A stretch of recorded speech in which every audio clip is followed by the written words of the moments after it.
Olá, sou o pastor Fernando, membro da Primeira Igreja Batista de Moça Bonita, da qual o pastor presidente é o pastor Marcos Petrucci, meu pastor.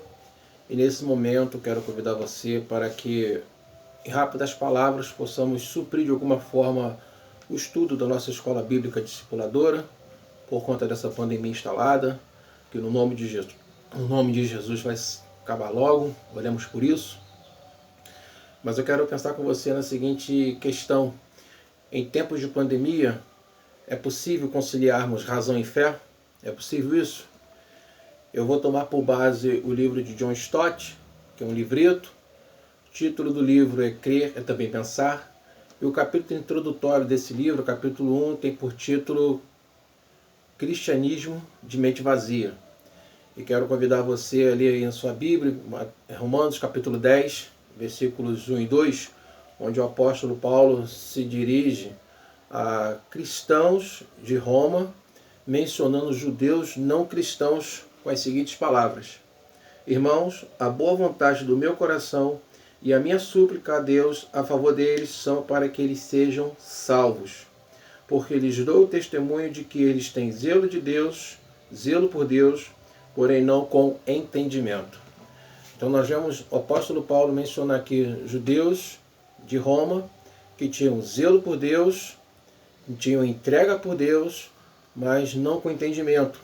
E por conta dessa questão, daquela época, a sua súplica, que ele relata aqui, é para que eles possam ser salvos, com conhecimento, devido conhecimento de Deus.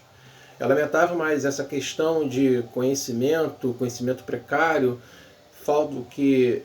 falta do discernimento do quem é Deus para conosco, na sua palavra, é uma realidade nos nossos dias para alguns servos de Deus, homens e mulheres comprometidos com Deus, na sua obra, convictos da sua salvação, mas apresentam zelo por Deus, apresentam entrega a Deus, apresentam cuidado por Deus, mas sem o devido conhecimento de Deus.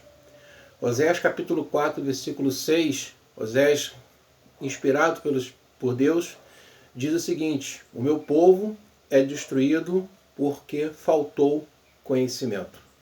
Então, nesse momento aqui, eu quero convidar você a colocarmos na balança duas palavrinhas-chave desse versículo de Romanos 10, versos 1 e 2. Zelo e conhecimento. Zelo e conhecimento. É possível nós equilibrarmos os dois? O zelo vai tratar de entrega. O conhecimento vai tratar de reflexão. Se você tem o conhecimento, você tem a possibilidade de refletir. Se você tem o zelo, você tem a possibilidade de cuidar, de se entregar. Então, os dois. É possível equilíbrio? Se pesar mais para o lado do zelo, para o lado da entrega, nós vamos ter mais entrega do que reflexão. Isso vai acabar sendo um fanatismo. Se tivermos mais conhecimentos, mas sem o zelo, sem a entrega, isso vai caracterizar uma paralisia, o que também não vai edificar o reino de Deus. Por isso é importante o equilíbrio entre esses dois termos. Precisamos ter o zelo, o cuidado, a entrega, equilibrado com o conhecimento, com a possibilidade de ter discernimento, de refletir nas nossas ações. Nos dias de hoje, nós vemos, infelizmente, o desequilíbrio entre esses dois termos, tanto para um lado como para o outro. Por um lado, fanatismo, por outro lado, paralisia. Mas o mesmo apóstolo Paulo relatou em Romanos capítulo 12, versículo 1, que é um texto muito conhecido nosso, dizendo o seguinte: rogo-vos, pois, irmãos, pela misericórdia de Deus, que apresenteis o vosso corpo por sacrifício vivo, santo e agradável a Deus, que é o quê? O vosso culto racional. Sem o culto racional, nós não vamos ter o privilégio de perceber qual é a boa, agradável e perfeita vontade de Deus. Sem esse culto racional, mesclado com o zelo, conforme o apóstolo Paulo cita 2 capítulos anteriores, nós não vamos ter um sacrifício vivo, não vamos conseguir nos entregar a Deus de maneira eficaz, de maneira viva, de maneira eficiente. Por isso, esse equilíbrio vai nos proporcionar um sacrifício vivo, santo e agradável a Deus. E no versículo de número 2 diz: e não vos conformeis com este mundo, com este século, mas transformai-vos pela renovação da vossa mente, para que experimenteis qual seja a boa, agradável e perfeita vontade de Deus. É necessário equilíbrio para que possamos experimentar a perfeita vontade de Deus. Nós vemos nos dias de hoje, nessa questão do coronavírus que está instalado no mundo, lamentavelmente, estejamos em oração para que isso possa se resolver o quanto antes, logo. Igrejas que estão fechando as portas, igrejas que não estão fechando as portas. Temos uma determinação governamental, já agora de âmbito nacional, porque vários governadores estão optando por isso, de evitar as aglomerações para que o vírus não se propague. Mas nessa questão de fechar ou não fechar a igreja, levanta-se uma polêmica. Isso é fé ou é falta de fé? Isso está de acordo com a palavra ou não está de acordo com a palavra? É importante considerarmos, em primeiro lugar, que não se trata de uma perseguição velada ao povo de Deus. Não é algo que vai impedir o povo de adorar o nome de Cristo, de se entregar por completo a esse Deus com zelo e conhecimento.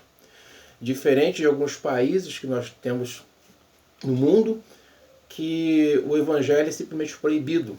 E lá as pessoas adoram escondidos, porque temos que adorar sim como Igreja de Cristo, temos que nos entregar a Deus sim com zelo e conhecimento, e nesse contexto desses países, eles fazem isso de maneira escondida, porque o governo daquela região declara uma perseguição velada.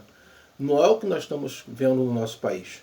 Na propagação do coronavírus, é necessário evitarmos aglomerações. Então, quando nós temos uma orientação, ou até mesmo uma imposição de não haver aglomeração nos templos religiosos, é para que nós possamos abraçar a causa e sermos, sim, participantes nessa ação de evitarmos o avanço desse vírus. Vamos continuar adorando esse Deus nas nossas casas de maneira eficaz por conta da necessidade. Precisamos, sim, estarmos juntos nesse propósito. Isso não é falta de fé. Isso é exercício da fé pela necessidade do momento do nosso país. Há quem diz que Deus protege os seus das pestes. Só que Deus protege sim das pestes, livra das pestes que Ele mesmo enviou para proteger o seu povo na história de Israel. Hoje, nós estamos debaixo dessa questão. Podemos sim ser libertos por Deus, mas precisamos fazer a nossa parte. Precisamos exercitar nossa fé sim, de que 1000 cairão ao meu lado, 10.000 à tua direita e tu não serás atingido, mas consciente, com conhecimento de causa da necessidade de ficarmos dentro de casa e sairmos somente para o que for extremamente necessário. Precisamos exercitar nossa fé, precisamos exercitar a palavra do Senhor, mas consciente de que zelo e conhecimento, entrega e reflexão precisam dar juntos e equilibrados nessa balança. Amém? Que Deus nos abençoe, que Deus tenha misericórdia do seu povo, que Deus possa ouvir a voz do seu povo para que o avanço desse coronavírus possa ser bloqueado e assim voltarmos à nossa vida normal, cultuando o nosso Deus nos nossos templos. Que Deus abençoe. Amém.